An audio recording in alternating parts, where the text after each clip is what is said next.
Right, guys and girls, I'm here today with Kristy. How you doing, Kristy? Good, thanks. Yeah, so we've just been chatting. We've been chatting quite a lot over the past few months about health, fitness, running, and all of in between.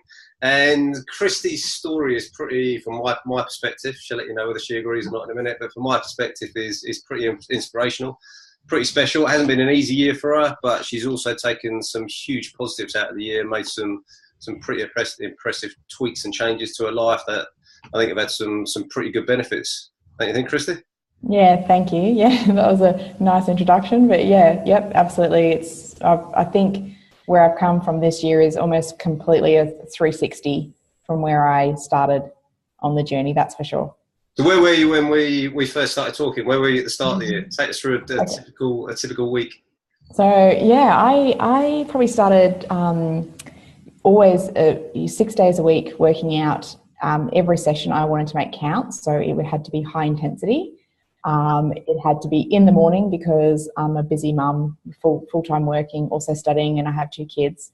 So it was always first thing in the morning. I was getting up at 4:30 in the morning to try and hit either the trails or a run, or try and do a really high intensity workout session at home, but just trying to get it in as possible. But I was actually putting on weight, even though I was eating a very, very strict ketogenic diet.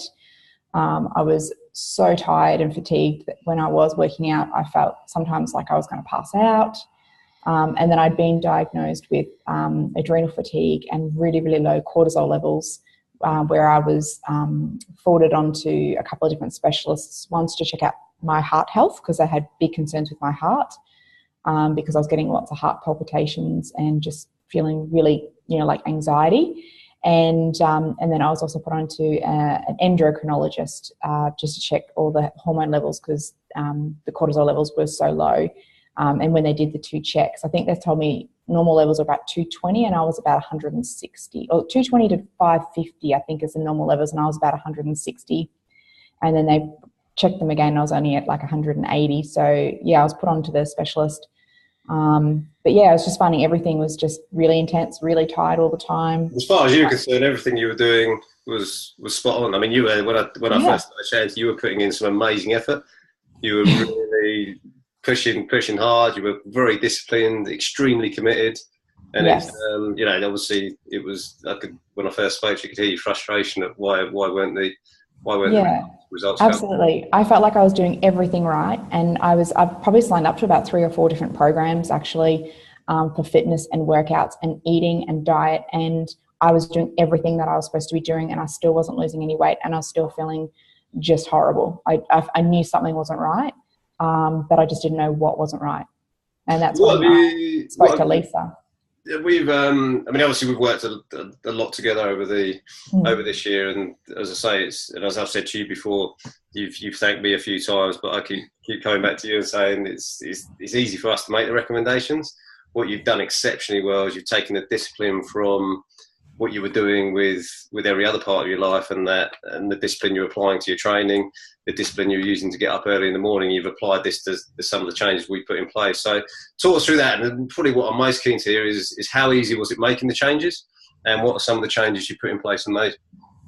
Yeah, so I spoke with Lisa and I remember her saying when I was going to start working with you, the hardest part for me will be that I'll probably do less than what I was doing. And that was 100% true. It was hard to actually back off because in my mind, every workout had to count. Like I was getting up early and I was sacrificing sleep time. So I had to go 100% in and be 100% present, push myself as hard as I could to get the most out of that workout.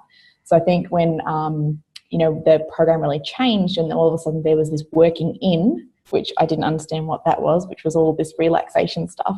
And I must admit the first couple of times I had to do the Kaizen stuff, I was probably also watching something else on like watching a study tutorial while I was also doing the movements, because I just thought, wow, I've got to make the most out of this time because this is relaxation. I don't know this, and is this even going to work? But I think literally within the first 2 weeks, I started to sleep better, and I started instantly just feeling better. I felt like I had more energy, and I felt that was a huge change. And I think from there I realized, okay, I need to definitely dedicate more to this because there's obviously something in this.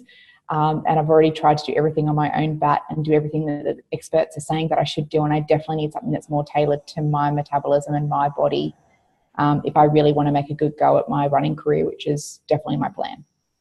Good for you. And I think it's just for anyone else that listens to this, is just that part with trusting in it. It's Lisa and I talk from personal experience that it's taken us time to move from that mentality. We're not just preaching something from a book. We've really been through it yourself. As Kristy's saying there as well, it's that tough thing of, can this moving my arms around slowly and just relaxing my breathing, can it really help? And it's once you get into it, then it does. So good job on trusting the process and going with the process. And obviously start to get the results and benefit. So the big thing, it did also help the fact with your experience. I think, I knew when I was talking to you guys that you knew what you were talking about. I feel like some of the other programs I've done, they were fitness experts, but they've not necessarily worked with people that want to get into the level of doing ultras or doing long distance stuff and also juggle around full-time work. Some of those people, that is all they do. That's all they do. And I needed someone that could really work with my crazy lifestyle and then also help me to balance that a bit more. And I think that's where you guys. Families, we've talked a lot about kids and the camping trips and things like that. Families at the end of the day while we're doing it as well. So you want to be that role model. Want to make sure you're there for the little ones as well. But it's got whatever you're doing has to fit in around them, because absolutely they're not always the most understanding. No. Not at all. So as you've obviously progressed through some of the other takeaways. One of the other programs we went through with you was the Epigenetics Express program. What would you say your biggest takeaways are from that part of the program? I really felt like for me that brought home all of my training. It was really funny. I felt like a bit weird, but I don't really like to eat breakfast. That I don't really like eating cold foods. And, I actually really like working out in the evening, but I never really had the time to do that. When I did epigenetics, what it brought attention to me was everything that I've always kind of gravitated to naturally. So it really opened up the fact that, my body actually loves to have a later breakfast, and it really does like working out in the afternoon, and actually working out in the morning is what is making me so tired. And even just making those small changes of having my breakfast later in the afternoon and working out, later in the morning, about at 10 o'clock, and then working out in the afternoons, I just lost weight that I've kept off. I think I lost 4 kilos within the first 2 weeks, and I haven't gained any of that back. Well done. Well done. And that's been weight that's just been stuck, and I've been trying to run off for years almost. And then I've just had so much more energy. And I feel like when I do my workouts now in the afternoons, I do them so much more effectively. And I think you said this to me, quality over quantity. And that's really stuck. And I think that has been absolutely the biggest takeaway from doing the epigenetics. So I really felt like I got to understand my metabolism and how I can really get to run at its peak efficiency. And I think it was another thing that was massive is that my body, or my particular profile, if I do tax it and stress it out too much, it's just going to gain weight. So if I start to gain weight, even though I feel like I'm doing everything wrong, then maybe I need to take a step back and rest a bit and recuperate, because I might be taxing it a bit too much without realizing. And that's been huge. I think listening to you speak as well, it's that really taking a personalised approach to what you're doing and understanding that it's all right. We've spoken in the past about the time of day I'll have breakfast, the time of day Lisa has breakfast, the time of day you have breakfast, and it's one size just doesn't fit all. Yeah. And you're such a great, testament to that now, that it's what works for one isn't going to work for another, and you can get to the start line of your ultramarathon in a totally different way that someone else may get there. It's not just going to be all about the K's on a spreadsheet. There's other bits you've got to take into account to get there. So it's very, very good job for sticking with it. And you found a difference in energy as well?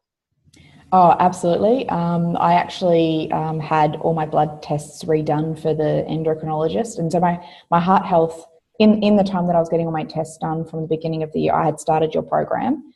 And so in between that time from when they first took my base levels to when I went back, the endocrinologist actually loved the sound of the program so much that he didn't want to go and do any extra tests until I had done the program a bit further in. So he says, I want to see you after 6 weeks of doing this program. Right. And then we'll do your tests again then. Yeah. And so with my heart health came back okay. Nothing was wrong in that time, but I had definitely started sleeping in and making sure that my mornings were more restful, not starting out with these crazy intense workouts. And I hadn't even started the epigenetics at that point. And then when I started the epigenetics, which was about 3 weeks before I had to get my next lot of blood tests done, and then I started making those changes. And then I had the blood test done, and the endocrinologist said, I don't actually need to see you.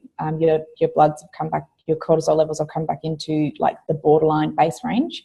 He goes, I can see a massive difference, obviously, in the program that you're doing. And he goes, I want you to keep doing that. He goes, but obviously if you get tired, come back and see me. But I didn't need to go see him. And so, yeah, definitely. And I have noticed a massive difference even just with my job. My job's very important to me. I love what I do. And even just being more present at work, because I've got so much more energy in my job and at work and in my exercises and things like that. So, yeah, definitely the quality over quantity. Good for you. Good for you. I think the bit I take away from listening to you speak as well is that we're very much in a world where it's cool to be busy, isn't it? It's cool to be to be wear that badge of, I'm what are you doing? I'm busy. I've got to get up. I've got to do this. And it really, I love when you say it's just all right to have a slower start, sleeping in a bit more. It's very easy to start feeling anxious and very tense about that if you do sleep in. But what you're just such a great example of now is that if you do that, then the rest of the day just becomes so much more productive anyway. So it's so cool. It's so cool. Yeah, and then I think also the biggest takeaway that I had was just recently I went down to Ultra Trail Australia. Unfortunately, I couldn't. I was planning to run it, but I got a stress fracture at the beginning of the year before I started your program, and we tried to work through it. But then once I had the MRI, we worked out I need to rest for a bit. So I was 6 weeks in a moon boot, but I was in my moon boot down at Ultra Trail Australia, and I was watching my friends just complete something that I absolutely want to do. It was so inspiring, and I just realised. I'm not Wonder Woman, and this program I had come so far with the epigenetics, and it made me realize, okay, the top 3 things in my profile is 1, my place, 2 is my talents, and 3 is my fitness. And it just really made me, from all distractions, I didn't have kids or family with me at the time. It was just really nice girls' weekend away.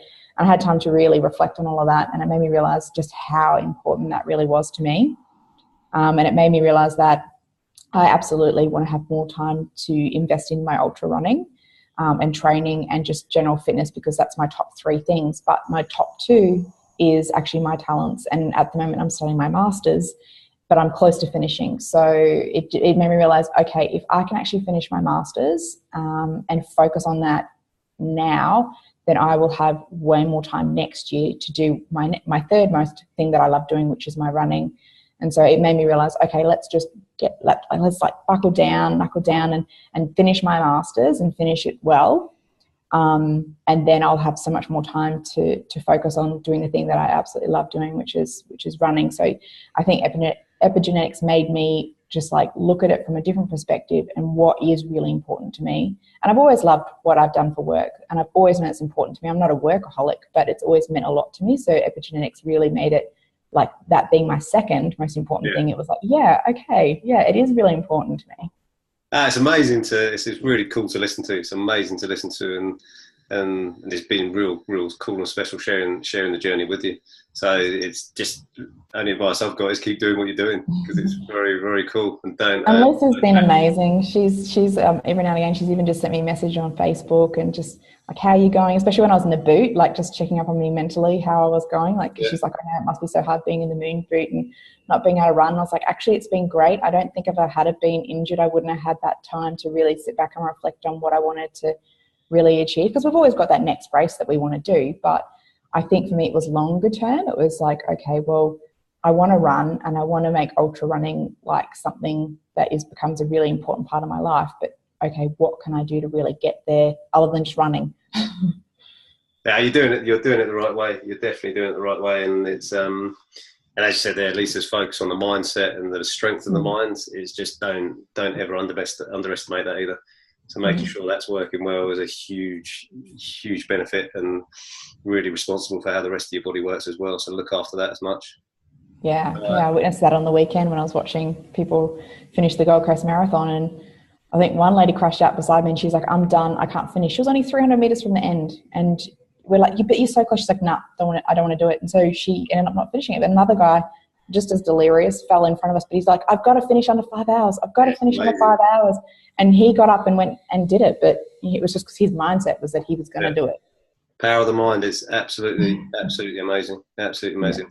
I'd love to check in with you again in another sort of 3 to 6 months, and especially as we go into next year before we look at the ultra as well. It'd be great to document this journey right the way through. Yeah, well, I think now I'm just starting to get back on my feet, literally.